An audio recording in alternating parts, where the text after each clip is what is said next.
ya? Yeah, thanks. Yeah, so it's Battle Cat, but Scott. Yeah. And I guess I wanted to start. I mean, you talked about you grew up Sydney. Like, what was early life, and what were you into, and when did photography come into it? And start there. Yeah, sure. So I grew up in the Blue Mountains on Darrow country. It was pretty majestic. The animals alone, the fauna. Yeah. Like kingfishers, wombats, echidnas, black cockatoos, lorikeets, galahs, just all the wonders of, because we lived on the edge of the Blue Mountains, and they used to come for food, and when things were dry, they fly around and all that sort of stuff. And the vegetation's changed a lot. Like a lot of birds drop off stuff along the way with their digestive systems and all that. So the landscape's changed a lot over my life. But yeah, just amazing animals that used to. That's one of the big inspirations for me growing up around there, because it was quite isolating. Yeah. Probably why I live in the city so much and hang around and be really social, because just living up middle of nowhere, it's very, very isolating. Yeah. But photography for me really started when I was like halfway through my musical journey that I had. I've been playing for 15 years in music. Didn't even know that. Yeah. Trying to break the Triple J scene with my bands and all that sort of stuff. Almost made it. Some of the bands I grew up with, like Cloud Control and The Preachers and all that sort of stuff. So we used to support each other. So that was all in Sydney and that sort of thing? Yes, these are Sydney bands, yeah. So we used to do East Coast tours and stuff. Probably why I like Melbourne so much is every time I came down to Melbourne, I just loved this place. Yeah. Love the culture, the lifestyle, what people were wearing, the street culture. Like at that time, it was all like wheat paste, up on the wall and stuff. I used to love that. I lived with froth over that. So just the culture of the art was really embraced down here compared to Sydney. Really? So you felt there was a difference between? Massive difference. Yeah. You wouldn't see anything stay up for long in Sydney. It would be like washed out real fast or taken down. Like they sort of embrace it a lot more here. Interesting. Yeah. So music for beginning of my life, and then when that sort of ceased or I had enough, got burnt out, decided to pick up the camera again. And the main reason why I like photography is because it's film, the black and white film, the granules, the structure, the contrast, mostly the inherent grain in film. I just love it, I froth on it. It's mostly why I shoot a lot of black and white. Yeah. Matt, so you grew up in the Blue Mountains and shit. So you reckon that had, like, the environment had a impact on, I mean, obviously you as a person, but the art that you did, and just being, like you talked about, obviously not being a city boy, but like, was it hard finding those, bands that you were into, or, different outlets and shit? Like, everything was different back then. Yeah. I'm a little bit older than most people probably listening to this, but, like MySpace era, you had to research to what you want to listen to quite a lot. Go to CD stores and all that sort of stuff. JB was big back then as well. Yeah. But you had to research what you wanted to, what you were into and all that sort of thing. It's a bit easier now with Spotify, with algorithms and all that. It just sort of flashes up. Yeah. And you go, oh, that's sick, and then you save it. But yeah, it was a pretty cool, like, little scene up there as well. You could probably just pay attention to, like, the Hopeton or something like that, and you could figure out, like, who's going to make it next or whatever. You see them before they get big or something like that. But there is a little bit of research behind the bands back in the day. Yeah. If I'm making any sense. No, for sure. So I often think about that a bit, like how easy it is now to get into different subcultures and shit. Yeah. Or like you see someone, there's a band you see on Spotify, it's just so much easier to get into that subculture, and compared to, 10, 20, 30 years ago. Yeah. For example, like me, I'm a huge trap music, like, fanatic. Oh, really? Yeah, I like the production, the sounds hitting the ears and all that sort of stuff. Not necessarily the lyrics, because, obviously I'm Australian, but, like, the production is just, I feel like that's the most emerging music at the moment. Like, they're just pushing the envelope, and the sounds are just so amazing. Mm-hmm. And especially on a really good sound system, you get this it's I don't know, compared to rock and roll, it's just so lo-fi compared to hip hop at the moment, and I really appreciate that. So when you have a Spotify account and you start punching in some of the tracks that you like, it's just next comes up. Like it comes up, and you're onto it before anyone else is, and you're saving these tracks, and then even more good stuff pops up, and then next minute you've got like 1,000 really cool songs in one folder and stuff. So much easier. It is it's so different. Yeah, interesting. So what sort of music? What type of music? Like when you were making, was it like punk, indie rock? Yeah, right. Highly inspired by like Radiohead, obviously. Yeah. And a lot of local acts. There was a band called Le Kinks that we used to play with. Didn't quite make it, but was signed and just had a falling out or something like that. But they were massive. So throughout your whole like teens and like when you were in the band, was like photography always in the background? Was it something like, did you always have a camera? Yeah, press shots and stuff like that. So like when you're an indie band, you got to do most of your things on your own. You got to cut costs and do things on your own, like recording or posters, press shots. So I guess I was taking photos for the bands a lot of the time, just utilizing cost cutting and all that sort of stuff. Yeah. So that's where it came into. Probably I was the one that took that on and made that happen, and mostly every band. So yeah, probably started from that. So you really started, yeah. So as a kid and teens, like do you remember having a moment like where you were drawn to the camera or anything, or like first shots or that sort, or was it always more when you were sort of band shit and that sort of thing? My step grandfather used to video record us as kids all the time, and he did a little bit of still photography, but it was mostly camcord. Yeah. So we got this archival stuff of us growing up. Maybe he had inspired me in a way to capture every moment, and so you don't rely on your faulty brain or whatever. With memories or moments and sort of thing, you can always rely and go back to it and pick up that favourite moment or that memory that you had as a child. But yeah, we're talking like ages after that. I think I was working in a film lab doing like school photography, and I had a mentor there who was my boss, and he taught me the ins and outs of photography, and I think that's when I really picked it up, because it just put in layman terms for me, and I picked it up really easy. And then I found myself teaching other people, and I was like, okay, I know how to do this now. So but yeah, it was a fair whack into my musical journey. So yeah, I don't know, it just sort of came out of nowhere. I was a late bloomer when it comes to photography, for sure, but it was just a second outlet for me, a second creative outlet. It's therapeutical for me, like to have a creative outlet. It's just I'm not living if I don't have that sort of, if I'm not doing something, then like I feel really like lethargic, depressive, not getting, not myself. I just feel really stalled in life, and so even just talking to a lot of people I have on here, obviously they've all got like that, and just like how important it is to like just like express yourself and have that thing, if it's photography or being in a band or fucking writing, or you know what I mean, like, because I work I have a job, but like I try to do this on the side, and like this gives me so much like joy, and just like I fucking love it, just like having it. I'm sure it's the same for like just walking here, I was trying to think of what question you were going to ask me, and I was thinking like, if I got paid for what I did on the street, that would be the ultimate job probably for me at the moment.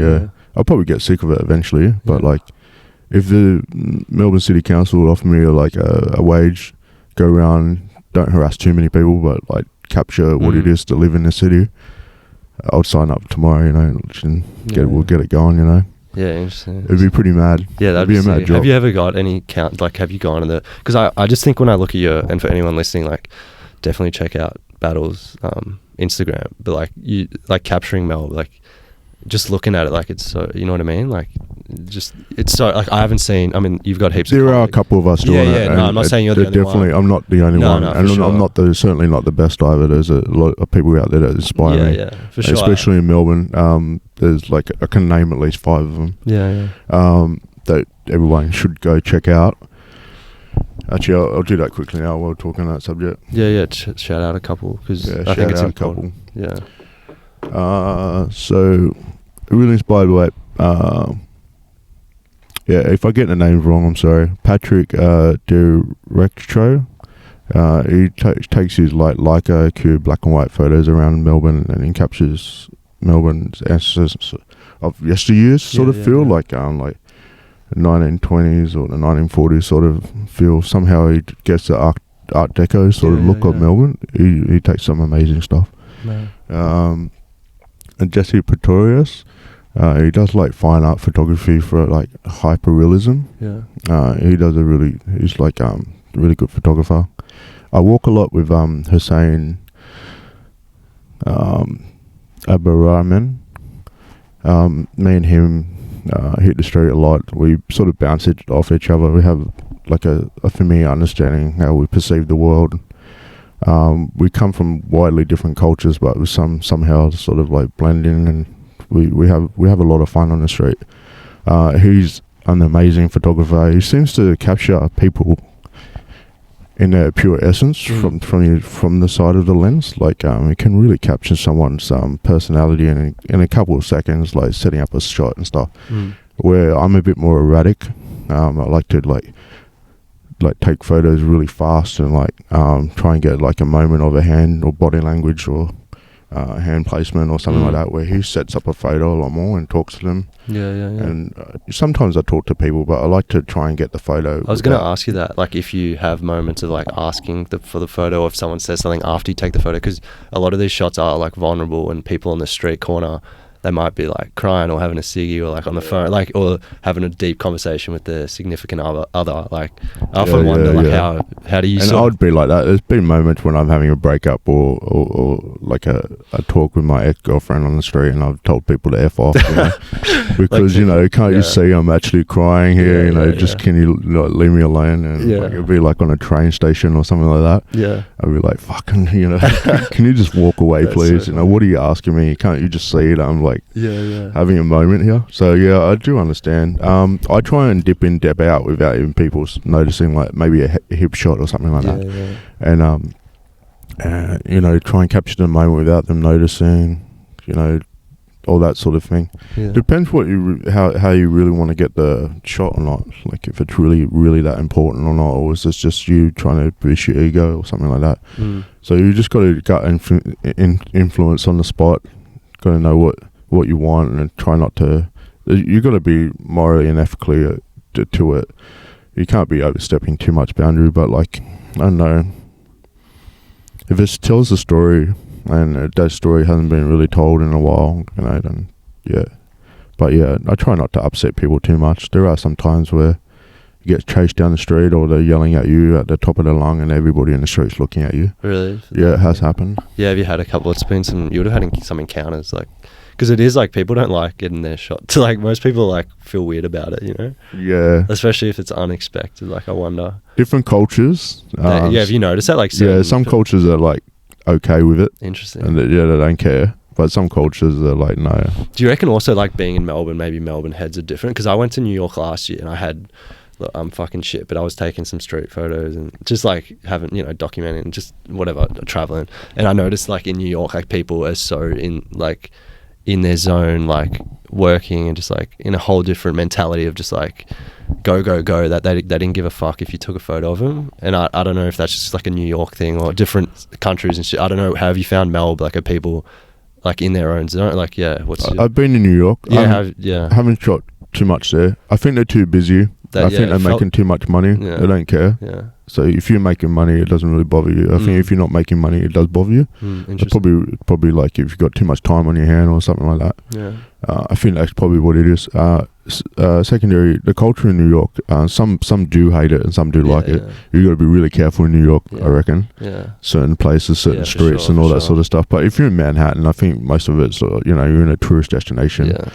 As long as you dip in, dip out or something, you'd be fine, I guess. If you're just lagging around, stepping, trying to line up a shot for like too long, people don't like that at all. Even in Melbourne, you got to be pretty fast and efficient with it.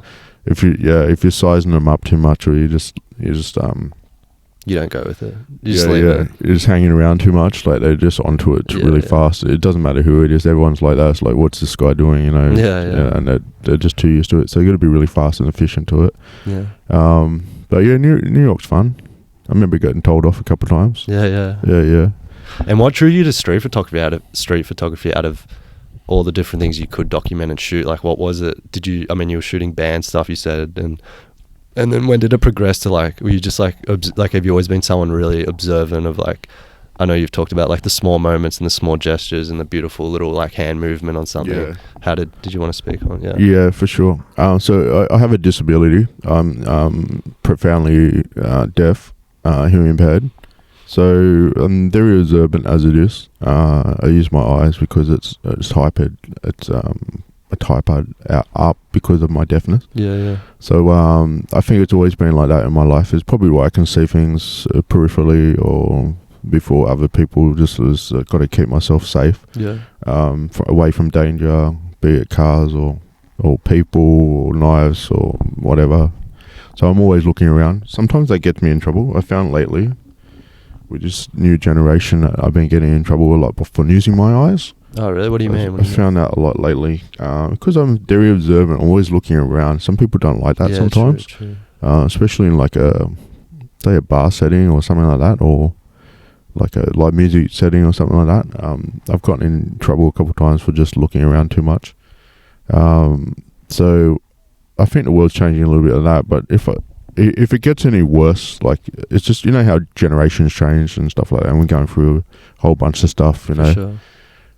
If it gets any worse with me, I'll probably have to start wearing a badge or something like that and saying I'm hearing impaired, you know, just so like they can read it and then understand like that I'm not some pervert or some creep or some weirdo. It's just me, just probably like just being me. So I don't know what tangent I went on there, but yeah. No, that's cool. Yeah, it's cool. So visually, like I'm always looking around, just trying to protect myself, I guess, because I can't hear shit. Yeah, right. So like So do you have to wear like? Is it? Yeah, I do. Right. Yeah.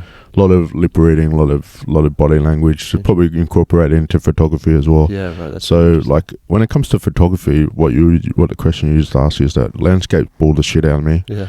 I can't do it. Yeah. unless I'm on holidays and I'm hitchhiking or something like that. If I was doing the Pacific Crest Trail or something like that, you know, or back at home in the Blue Mountains, so I could probably take a couple of photos, but I won't do anything with them. I want like body language. I want the human expression. I want what it defines to be human living and all that sort of. That's where I get the kicks of the photos a lot. Like, you know, a unique photo that no one else has gotten with a human element. You know, you could have this mad architectural backdrop, but it needs a human element for me. It was just absolutely boring. Yeah. So like you can frame it up the way you want and let someone walk in if you want to do those sort of shots. Those sort of shots are not really me either. I was like on the spot sort of. Those one-off moments. Well, at least I try. I always talk about trying to capture those things. Yeah. And I do try to frame as much as I can these days because I know that framing has a lot to do with the greats of photography, like all the legends and stuff. They frame really well. So I guess my next phase is to like think about framing a lot more while trying to get those moments. So that's my next step in what I'm doing at the moment.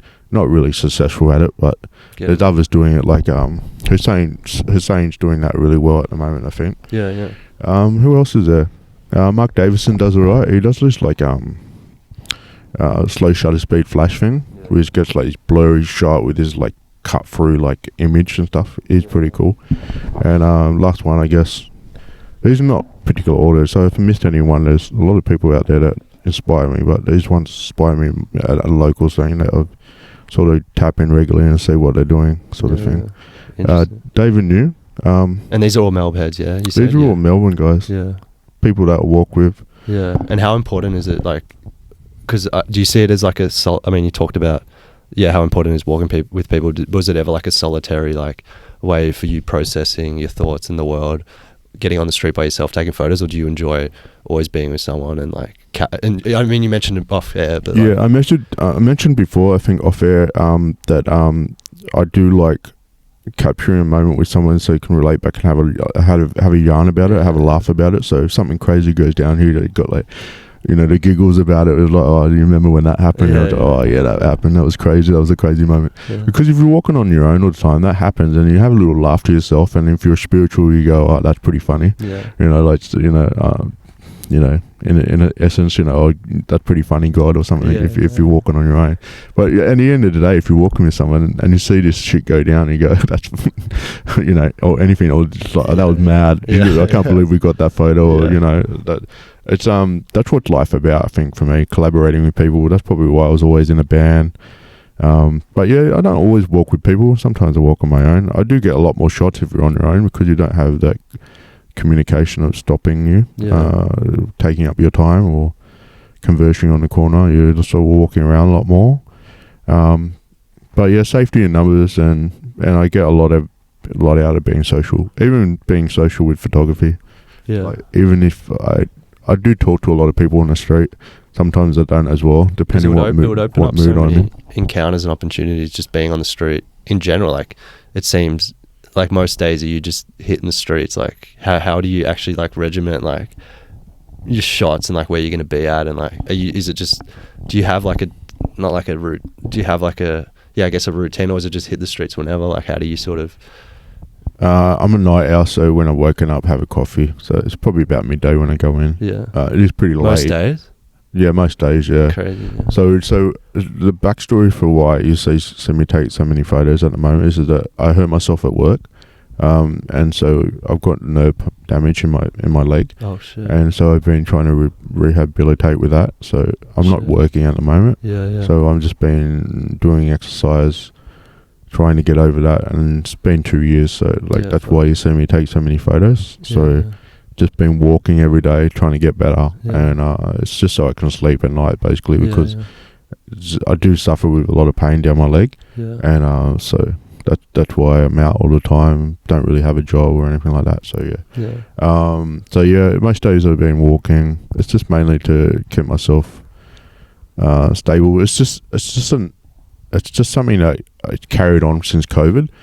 During COVID, I was out every day because they told you to do the 2-hour exercise thing. And I was lucky enough to be living in Fitzroy at the time. Right. So I was lucky enough to be close enough to go into the CBD. So every single day I was out taking photos and in front of cops and everything, and I knew that was in the zone, so they didn't really care. You know? So the photography that you're seeing now is all the skill sets I learned through COVID. Right. So so it really started in COVID, like this street, really, like all this big stuff. Like style. My core photos that you've seen lately, all the skill sets are really like amplified through COVID. For sure. Yeah, right. So it all started from there. Yeah, you'd see so much, man. I just couldn't imagine. Do you think much about like you're documenting and you have so much like in 5, 10, 20 years, like how you look back on, like is that part of the reason why you take like being able to... I think I express this a lot, that I don't think any of my photos will really care until you put a couple decades onto it. Yeah, that's cool. And then people look back at it and then go, oh yeah, that was a crazy ass fucking time, that COVID Melbourne lockdown. Yeah. You know, 256 days or something like that. Insane amount of time to have citizens locked up and all that thing. We did it for a good reason, but I don't know, was it the best thing to do? I don't know. We have a lot of outcomes now that I think are starting to show because of COVID. Yeah, for sure. Like mental health. Like mental health. Like trickling down. Big time on the street. Cost of living is very high. Petrol, all that sort of stuff. You got all the wars and all the recessions that are looming. And it's just compounding from COVID. I lost a couple of friends through COVID as well. So, don't know why I said that, but it was pretty hard. It was a hard time for some people. For a lot of people, man. Yeah. For sure. But you were able to have that camera, and that was like something that it was you could an outlet. continue. Yeah. It got me out of my house. And do you see it as therapy? Like, do you see being out in the street and capturing as like a form of therapy? Like, is that your way of like processing? The walking is healthy for me, healthy for my heart, healthy for me. I'm I need to look after my weight and my heart and all that sort of stuff. But actually clicking, like taking the photo, is a creative process for me. That's where my therapeutical, that's my camera. Yeah, I was just having a look. Yeah. It's an F6, I don't know if you know, it's the last one they made. Yeah, right. We're looking at my camera right now if you're listening on the podcast. Nikon F6. Yeah, so I've had this for 15 years. Do you always shoot flash? Like, is that I think it's a trend at the moment. Yeah. When you're... Because you can't be as not discreet. Always a trend. You know those New York City guys that only use flash? Yeah. Yeah. So what it does, it emulates the subject matter a lot more. So you can get like a pop. Yeah. It pops the subject matter out a lot more, I think. Right. So like if you're really feeling like it and you've got enough balls and to do it, flash can really like pop a photo. So that's why people do it on the street. Yeah. So because most of the time you're like about a metre and a half away from the subject. Yeah. If you're using a wide angle lens or whatever. Yeah. So you just use a pop of the flash, and then for me it gets under the eyes. So when the sun's up in the air, you got all this dark under the eyes, and you can never see the eyes, and you get these like black spots underneath the eyes. It gets rid of that, so you can really emulate the eyes. Eyes are very important in a photo for me, I think. So you look at that, I look at that, So it fills the shadows out of that. So for me, that's probably why I don't use flash all the time. A lot of the kids are. So yeah, really, it's a really I was, like I said, those couple of those walkie-talkie videos I've watched on those interviews. It's interesting seeing different styles. Like I only know it from afar, just being interested in some photography and shit. It's pretty cool to see. Like there's a couple of people doing walkie-talkies in Melbourne. Nothing as big as that. Like they don't get the same response. No, but there are a couple of people doing video recordings. There's some young kid that wants to record me soon, so that would be fun. Oh man, that'd be sick. He says he wants a couple of cameras, so we'll see how we go. We're going to do a Saturday. Saturdays is the busiest day in Melbourne, so we'll see how many shots we get. I'll buy it big on film and I'll just go for it, I think. Yeah. And see if we can like capture some video with some good shots. And what's your thing now, like with film and digital? Like what's your relationship between the two? Like are you always shooting film? Like what's I don't have a digital camera. And what's the reason? Like how do you, because like I also think about like, answer that first. Sorry, I was going to go on another tangent. Well, I've met so many people in Melbourne. Like so I came down here. I knew my interstate friends, probably like three people. Yeah. I've met the whole entire Melbourne photographic community now.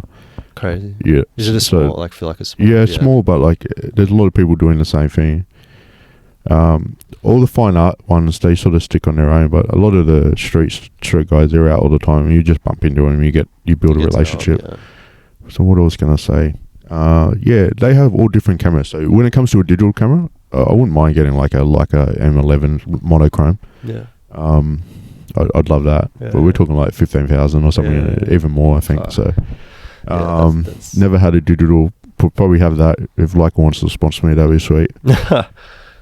Yeah. So it's mainly I'd shoot that every day. But I like film because of the grain. So that's probably It's a funny thing about black and white is that majority of the public like color. You get more response online when you post a color capsule. But there's something about black and white, man. Like when you, I don't know. Yeah, it's the archivalness, the historical value of it. Yeah, but not now. So like, I have to shoot a lot more color just for people online, just to keep them happy. Yeah. I know that you shouldn't probably do that, but like I shoot too much black and white and people don't like it. Yeah. And you can really tell like the likes just like triple or double it minimum. Do you think, I mean, we talked about it off air a little bit again, but like about the whole Instagram social media thing and like your art form and like, you know, you're doing it for yourself, but you still want people to see it and respect it, and like those unconscious things of like, this photos gets more likes, do I continue this? Do you know what I mean? Like, do you think, like, just talking to people, like that comes up a lot of like, you know, like you post something maybe you fucking really love and like maybe it gets 50 likes, and then you post one that you're not really that big of a fan of and it gets 500, you know what I mean? Like what's your sort of being it's really weird what goes up and what goes down. I guess it's how people relate on the other side. There's something I don't get or something that is sharing, you know. But the algorithm doesn't really help a still photographer at all. It's all video these days to keep up with TikTok. And their algorithms are pushed forward. So if you make a reel, that would be seen by 1,000 people without even doing anything. And then if people start liking and pushing it, then it keeps going up. So you've got to get it in the first 15 minutes. So like still photography is just for someone scrolling, groom scrolling. Because I just think nowadays it's so like everyone just wants like this 10-second video like with a fucking song on it, and it's like poppy and it's like, you know what I mean? Still photographer, like I couldn't imagine. It's probably like the hardest thing to like, not that you, I don't know. Well, generally I don't give a shit about that side, but I do think about what am I doing with my life if I'm not doing it, because like it would be a better life if I had like a lot more followers and people seeing my work and people buying my work, or my work becomes more famous, or you know, I start selling my work because people recognise my work, sort of, you know, am I just, you know, but I don't really care about it too much. I never really cared about that. Just about the do you come back to the process a lot? Like that's another thing I always talk, like the end result not being as, like, it's obviously going to come, but like just enjoying being out and whatever happens from there happens. Yeah, about me getting that one-off photo. So I don't think I've gotten that yet. Anything that you've seen of mine, I think my best photo is yet to come.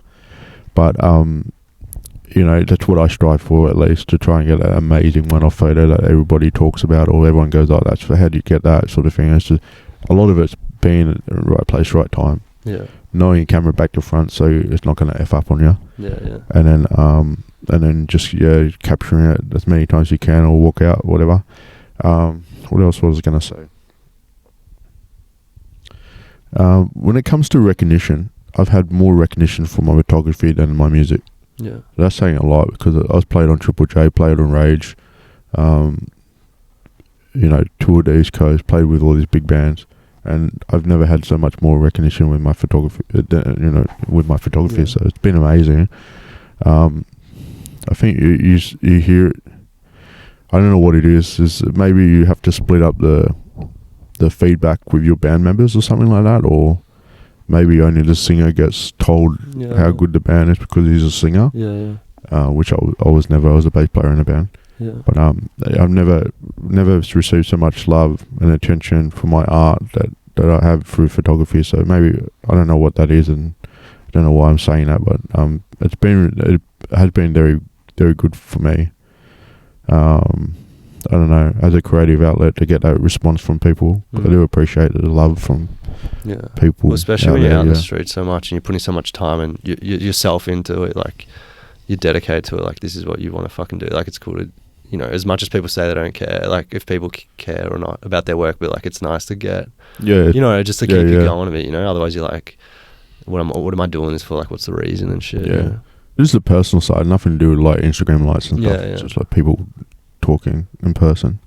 But I've never really been too heavy. Like it does make it different when you post something and like 400 people like it in like 24 hours or something like that, and you go, oh, okay, they like that set, that's cool. But each day can be different. Like you can have a really good week of photos, and then you can have a really shit week of capturing stuff. And it's like anything else, eh? You have a good, if it's mentally or at work or like creative, like it's like, even like we were speaking about the flash before, you know, sometimes you can't be mentally, you can't be asked putting a flash on a camera because you're just not in the mood, right? You don't want to have that reaction at all, you know, at all. You're just like detrimental to your week or your day, you know. Yeah. You just get taken out really fast. Yeah, interesting, man. So you really just like, so being with people too is a big thing. And you found like your community and people, like other street photographers that, like I said, I remember seeing you guys on the corner a couple of times now. For anyone listening, I'm sure if you go past Flinders Station, you'll see him on the corner on a Saturday. But like you got like a group, which is sick, and like being we don't usually do meetups. It just happens. They're mostly all individual people that just have to. So sick. Yeah. With foot traffic around 5 o'clock or something like that when people are going home. The sun's hitting a certain time. Yeah. Mostly the sun hitting a certain time and people going home. That all the photographers utilize that foot traffic to try and get a shot of someone going home or coming out dressed up or dressed down or whatever it is or erratic behavior, like they're going to have a big night or something like that. So it's just a foot traffic thing, I think, from Flinders Station is. So it's also a very famous place as well. It's an icon of Melbourne where you know where you are when you see it in the background, and you know, Melbourne doesn't really have the Opera House or the bridge or anything like that, so it's not like Sydney.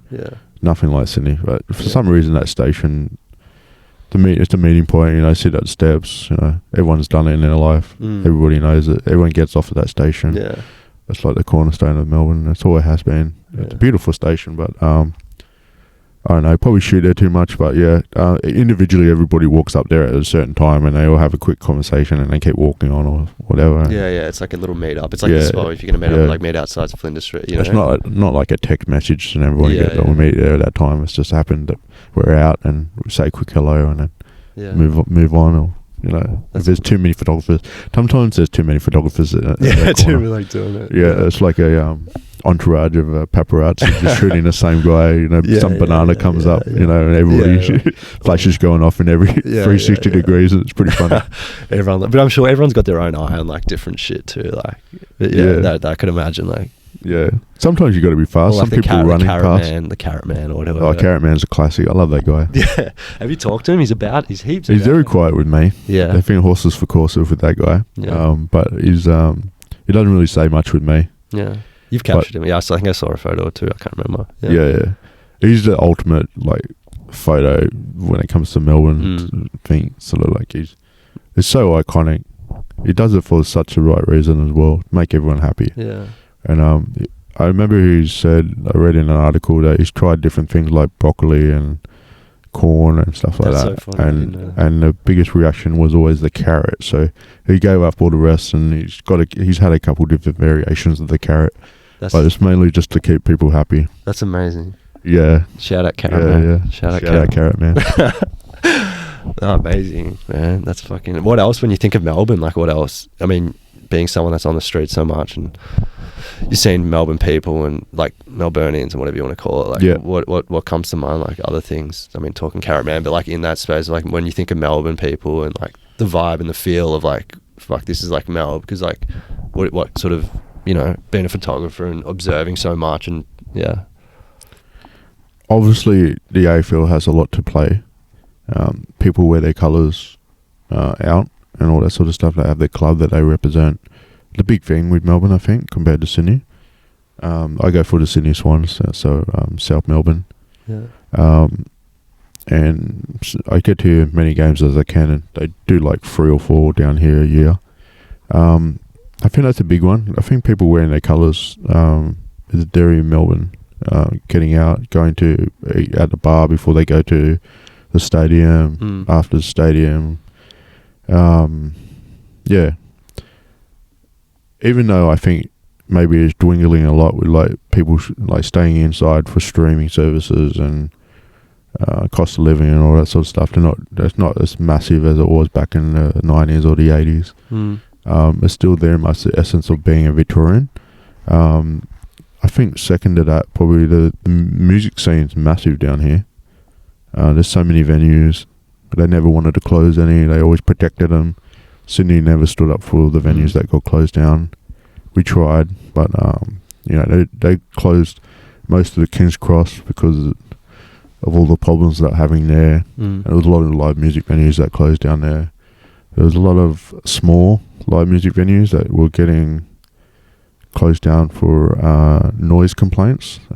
People moving in next door, complaining to the council over time, and then a matter of like 5 years they get shut down because they can't pay the cost of the that sort of stuff doesn't happen here in Melbourne. They've tried, but it doesn't happen here. So there's a lot of live music venues that got shut down in Sydney over time, at least 12. It's really bad up there. I don't know what I haven't been there for 5 years, but it got really bad. So the live music venues down here are really, really cool. A lot of cool Melbourne bands. You can see one every weekend if you really wanted to. That's very Victorian. What else is there? I mean, you've got an amazing art gallery. I go to that place all the time just to stick in when I get bored. It doesn't matter what mind space I'm in or whatever. Going there for like even half an hour, you feel great when you walk out. Like they're building 2 new sites. That's going to be amazing. It's going to be amazing when it's fully open. The amazing art gallery. In a very Victorian way. There's some amazing galleries in Sydney, but I really like the National Gallery of Victoria. Beautiful. Amazing, man. That's great. I don't know what else is Victorian though, but I was just curious. Like the food for sure. Yeah. There's so many good food places. Like depending on how much money you want to spend, there's some real high end stuff that I've probably never been to. And there's some staples, but it's just going to any pub. There's always a good meal there. Like be it Parma or steak. They're always pretty good. Yeah, interesting. Yeah, I was just curious. Obviously, being out there. Like, I mean, obviously people are out, but like you're really observing and taking. On the street. Do you feel like people are? It's changed a lot, but when I first came down here, I thought that the Melbourne police, were really like a bit more protective of the citizens and like didn't harass them as much. It's changed a lot in the last 4 months, but I used to always think that that New South Wales cops were really aggressive, and you couldn't really, they're black and white, and you couldn't get away with anything and all that sort of stuff. Just little things like just jaywalking or something like that. Down here, I thought it was always very lenient, just a very Victorian thing, that there was other bigger things that need to be looked after before this little stuff. Yeah. I feel like because of all the crime escalating and homelessness and people not getting looked after mentally and all that sort of stuff, it's really being quite, like, it's popped off a lot lately. It's gone up, and you can really see it now. That it's getting to a point where it's almost like Sydney now, in my opinion. So I used to say, like, it was a lifestyle thing down here that to be a Victorian was like, it's pretty. You didn't get harassed by the police at all, like, just for living your life and stuff. But I think you do a little bit now these days. I don't know why I'm talking about that. No, I've seen that a lot lately. You're at a lot of obviously a lot of stuff in the city, and like you see it first. It's changed in the last 6 months. It's changed a lot. The city has, I don't know what it is. I think it's because the recession is coming, or the cost of living. The mental health services aren't doing their good job, or they don't have enough funds, or they're not getting looked after. These people are just like, they're getting failed from the system, and the system's not helping them. That sort of thing. But it's hard to find the solutions, man. There's just so much going, like, especially the mental health side, and people trying to get help with that, and after COVID, and man, everything just, like, I feel like everything's just like falling on top of each other, and it's hard, like, fucking just day to day, like. I don't have any answers, but I think there should be something a bit more visible. Like, I just had an idea in my head, pop in my head right now. You could have, like, how you got MOs and cops, they have a uniform and they walk around and they're visible. You could have mental health experts walk around with their. That's a great idea. And then the general public can actually see that, okay, there's someone out there. Because the only time I ever see it is like Red Cross or Brothers St. Lawrence or something. Because most of the time you don't want to go to plainclothes people walking around with bags. And you rarely see them, and they come out just before it gets really cold and dark. They give them something to eat so they don't skits out, or they've got something in their belly. Because most of the time I think food relates to mental health a lot. For me, my opinion is that if you feed someone properly, they're less likely to. I know that people have severe mental health problems, need to be on drugs and all that sort of stuff, but there's I think food has to be a lot of play to it. Exercise, food. I think all the state, like sleep, like I mean, this is just cliche, like normal shit, but it's true. Like that stuff. Like if people have that, like your mental health. Even I'm just thinking for me personally. Like if I sleep well and I'm moving and I'm, meeting people and doing, like, all the little things, that adds to your mental health. Obviously, imagine being on the street for like three months straight, like in the cold. Sometimes you forgot where you put your sleeping bag, and you stay up because you're too cold, and you try and get on a tram or something like that. That's no wonder some people crack it. I would crack it in first out, but I don't know. I think because at the moment you've got City of Melbourne that hired this security, private security, to go around and harass all the homeless people, get them off the street. Have you know that? No, I didn't know. They're doing a trial. So where are they putting them then? They're not putting them. They're just move on orders. What? Yeah. So they go relocate somewhere else. Yeah. Come up to them, move on order. If they say no, then the cops are called in, and if they say no, they get arrested. Damn, I didn't know. So it's a trial at the moment. It's pretty bad.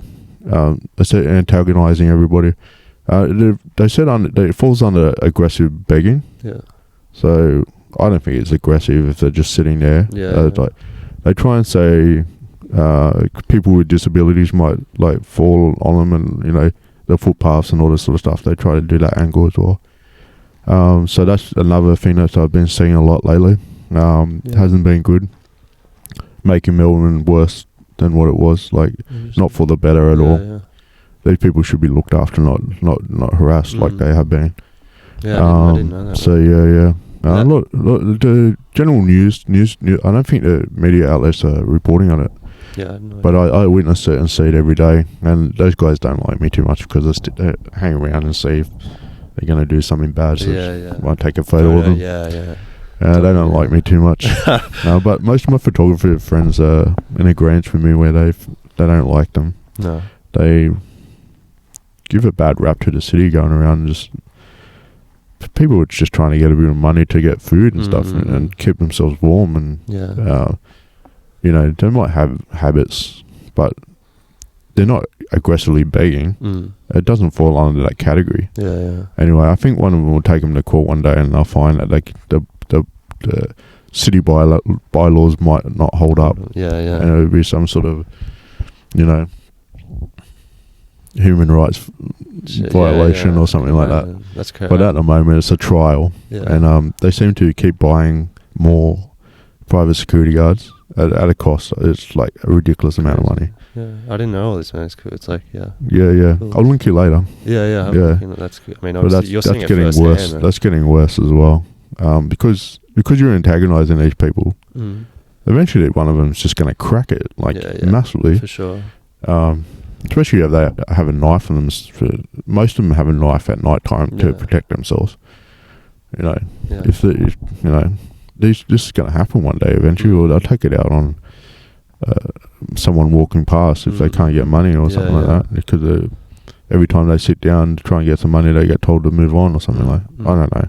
That's just how I see it. No, it's really interesting hearing your perspective. Obviously, seeing it firsthand too and stuff.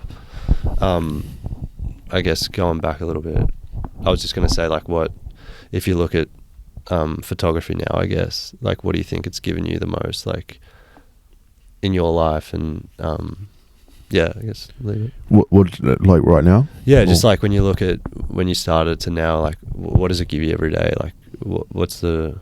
I mean, not that you need to have a reason, but like, what's keeps you going and keeps you clicking and like documenting and capturing these small moments and people? And I know it's a pretty broad and loaded question, but yeah.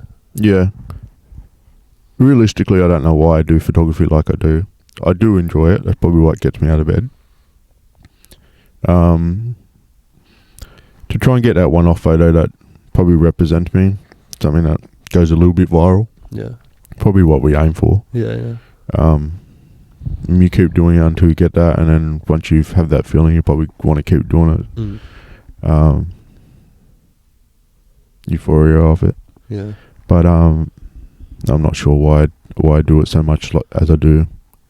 I definitely enjoy the social aspect of it, getting out. I guess I enjoy the fitness side of it. Yeah. But yeah, I don't know why I do it so much as I do. That's a good thing, not having a why. In a sense, like not knowing why. It's just like it makes, like, it's just you, and like, can you see yourself doing anything else really in terms of like an outlet? Like this seems to be, there's this like the first thing that you've done. I mean, obviously you had music, and it seems you had other like things too. But like, music was before this, and but like, definitely I burnt out on that. Yeah. Does this feel like the most like you, and like the way you can like get your voice and yourself? Yeah, I guess it's getting my voice out there, what I see and what I see morally, or what I want to push out, or something like that. Yeah. How I view the world through my lens, or through myself, what I see in my journey in this life, or something. Where I walk and talk. Yeah. I don't really know. I don't know why I do it. I just enjoy it. That's amazing. Yeah. I can't do it forever. Financially, it's not sustainable to just keep doing what I'm doing. But for now, while I'm doing rehab, I'm okay with it. Yeah. You know. But eventually, like, I got to get to a point where I either go back into work, or I figure out what my next step in life is. But do you reckon it'll always be there for you in the background? Like, let's say you do go back, like, you'll always be documenting. It's a skill set that you never leaves you. It's just like music. I can probably fall back into that if I wanted to as well. Yeah. But much harder. No, I'm not like a singer-songwriter. Yeah. I have to collaborate, so it's much harder with me. I have to collaborate with people, so you have to put time with other people. Some people might not put the amount of time you have put in, and like, you get frustrated. And that's what's good about sometimes doing shit on your own too. Like if it is like being out by yourself, because you're just relying on yourself. Or that's what I sort of like about doing this too, because it's like, obviously I need, you reach out and you connect with other people and stuff, but it's just really on like you setting a time and like doing that shit and just going all in on it, you know? Yeah. It's much easier that you don't have to depend on people, for sure. Yeah. Because, rehearsals. Yeah, all that. Tour costs, record costs. Yeah. You split it up. It's like constant, it's ongoing, Yeah. It does drain you. Songwriting credits, songwriting making. Yeah, all that. It's all that more layers to it. Egoistic tyrant singers. Yeah. Also, interesting. What's your take on, like, obviously we talked a bit about it, but like everything obviously being online, but like how important is, like, do you see yourself like wanting to do a photo book, or like how important is like physical media as opposed to like what we're saying? I just think of like someone sees a really cool shot of yours and they're just like, oh, this is cool, double like, scroll to the next thing. Like it doesn't really get, if you go to a show or you have a book of someone's, and it just means so much more. Like I don't buy too many photo books. I don't go through them too much. When I'm in a bookstore, I flick through them and go, that's mad. But I think there's more an importance on a book than, say, print media or putting it on a gallery or something like that. Galleries for those one-off photos, but a collection of stuff for what I've been doing, it definitely needs to be a book. I will do it eventually. I should already do one, because it's been 1 year deep of like walking every day. So I can probably do like a 1 year walk of Melbourne easily. But I need maybe a curator, someone outside this square, outside this triangle.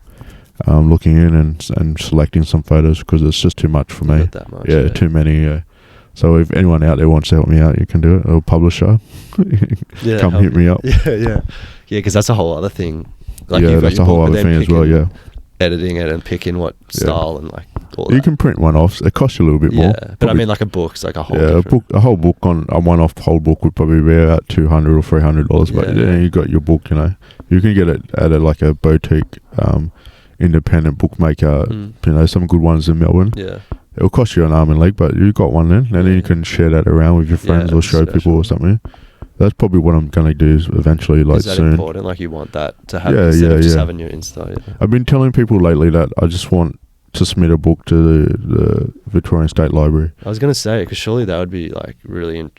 They would be keen on, because like you said, you're documenting this period of people. Like that's Melbourne. Like this is going to be looked at. Back in like 100%. I'd be happy if I got a book together and I walked in there and they accepted it. If they didn't accept it, I'd be pretty cut. But if they accepted it, I would probably be really happy with myself. Yeah, I really would. That's the only really thing I want. The outcome is just to put one of those books in the archive, so people can look at a later date. Crazy, man. It'll be fun. Yeah, it's a beautiful thing to look back on. Yeah, that's definitely a goal. I definitely have it. I just need to collate. Collating is really hard. You have to print them all out. You put them on a wall. You got to pick what you want. You got a limitation of how many pages you have. Yeah. You got to have some sort of sequence.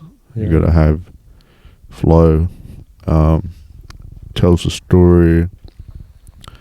I don't know. I just take photos. It's so hard for me to do. I've already tried to do a COVID one. It's taken like a year and a half already. It hasn't even gotten anywhere. Me and my designer at wit's ends. Yeah. It's just like a whole, Shout out to Alex, by the way. Hopefully someone can help you out with fucking doing that. We got it half done, but it's just so hard. I don't know what angle I should do. I don't know what I should take or put in. Yeah. I've culled so many times. So my first cull for COVID photos was 3,000. Shit. And you just got all these a book is like, some people say a book is like 100 photos. Yeah.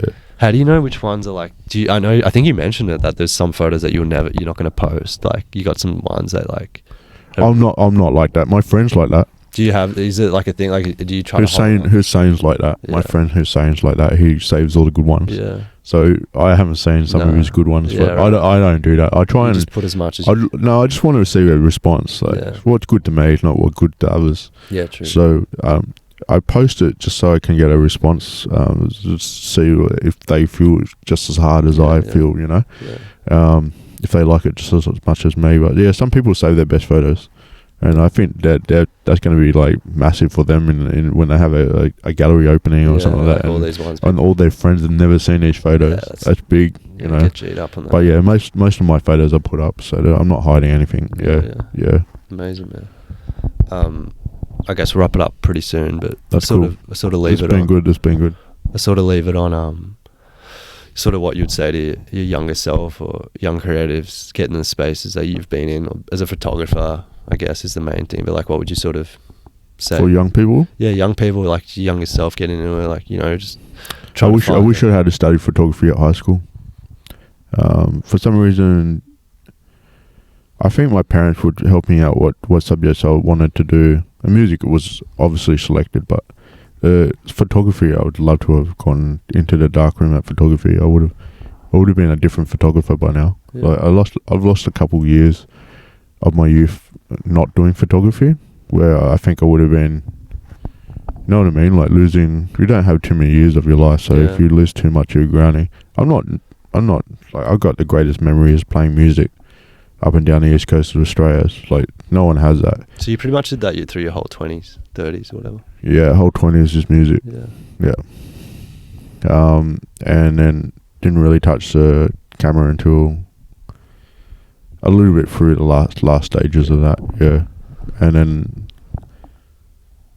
so not missing out on anything. But imagine if I did photography from a young age. But I guess that's life. You don't really know what you want to do ever, or I don't ever. Yeah, I'm the same. Just move through. I guess you can only just follow what feels right in the moment and follow that. It doesn't matter like if you start at 40 or 50. Like people get into like crazy cool shit at like 50, 60 or change careers, like not getting stuck in one way and thinking that's forever. Yeah, changing. I'm not a career driven person, but I guess you could say that with my photography, but not really in essence. Yeah, young people, I don't know, just do what you love doing. Don't get caught up by anything. Be yourself. Be true to yourself. Just love what you do, and don't let it get to you if no one else wants you to do what you do. I don't know. What else can I say? I don't know. Yeah. No, that's beautiful, man. Yeah, I was just curious. I guess I'll see if I had anything. I had a couple of other things on here, but I think that's pretty much it, man. Yeah. I didn't think that was... I hope I did alright. I'm not the best communicator. No, it was amazing. I mumble. Yeah, no, it was an amazing chat. I'm not really a communicator. Was it hard? Like, I don't know if you want to talk. Yeah, it's hard for me, yeah. But like, because I have had it, there was one other, Marcus from UV Race. He has a disability, and he was talking about a little bit, was it tough, just out of curiosity, yeah, it's really hard, like, but I gave up the strength to come and see her, because I know that somehow I hit your radar, and I appreciate that, so I thought I'd come out and have a chat, but yeah. So hopefully this all made sense. No, it's just on the go sort of stuff. Yeah, it is hard when you've got a disability. Was it tough growing up, like with the disability? I just like... Yeah, massive, yeah. Severely just bullied at primary school, high school sort of stuff. Didn't really find myself in until I went to JMC for a bit. What's that? It's like a audio engineering school. Right. After high school sort of thing? Yeah, after high school, and that's where I found people were nice to me. Yeah. And I sort of grew myself, and then I got into all these bands and stuff, and primary school, high school is really hard, that sort of thing, and but yeah, that's about it. Yeah. So you found your click a bit. Yeah, you find who you are without being harassed. I guess, and you don't. It's not that bad after all, sort of thing. Because I think you get taught a lot at primary school, high school, but you're not necessarily doing the things you want to be doing, or you don't know what you want to do in life. So it takes you a long time to figure out what you want to do, I guess. I don't know.